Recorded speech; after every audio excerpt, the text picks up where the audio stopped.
ఈరోజు పల్నాడు జిల్లా కారంపూడిలో జరిగిన కారంపూడి బ్రహ్మనాయుడు తిరునాళ్లలో పాల్గొన్నారు మాజీ మంత్రి డొక్క మాణిక్య వరప్రసాద్.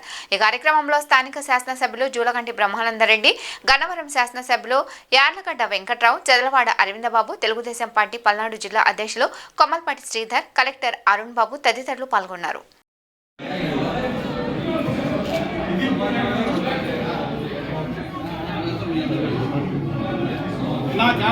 కూర్చోబెట్టు నుంచోబెట్టు నుంచోబెట్టు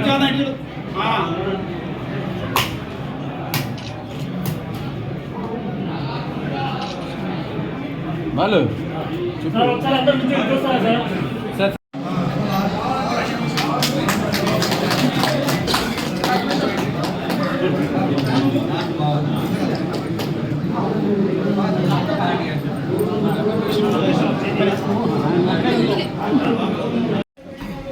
ఈరోజు మూడవ రోజు. ఈరోజు ఒక చరిత్రాత్మకమైనది.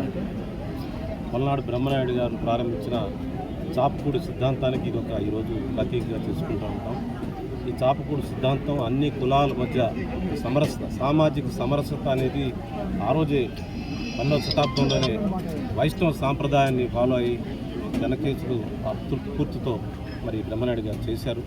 అది ఒక చరిత్రాత్మక సంఘటన. దాన్ని ఇంకా కొనసాగించిన అవసరం ఉంది. మరి నేను బ్రహ్మారెడ్డికి, ఇతర కలెక్టర్ గారికి, ఇతర ఎస్పీ గారు అందరూ ఉన్నారు కాబట్టి చెప్తున్నాను, ఇంకా పల్నాడు ప్రాంతంలో ఇంకా కొన్ని ప్రాంతాల్లో అస్పృశ్యత ఉంది.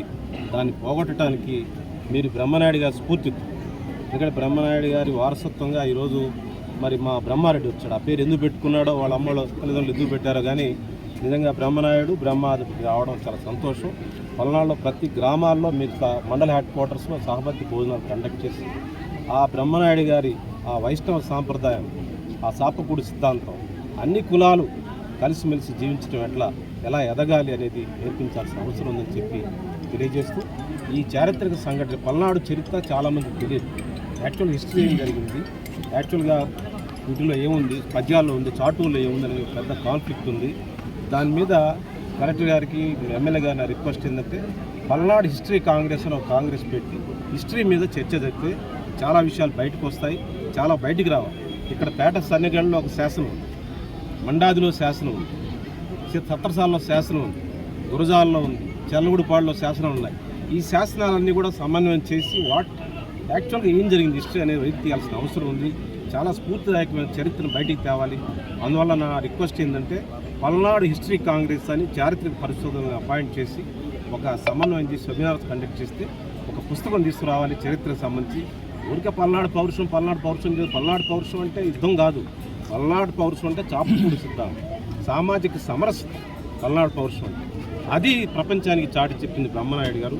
దాని స్ఫూర్తిగా తీసుకెళ్లాల్సిన అవసరం ఉందని చెప్పి నేను రిక్వెస్ట్ చేస్తాను.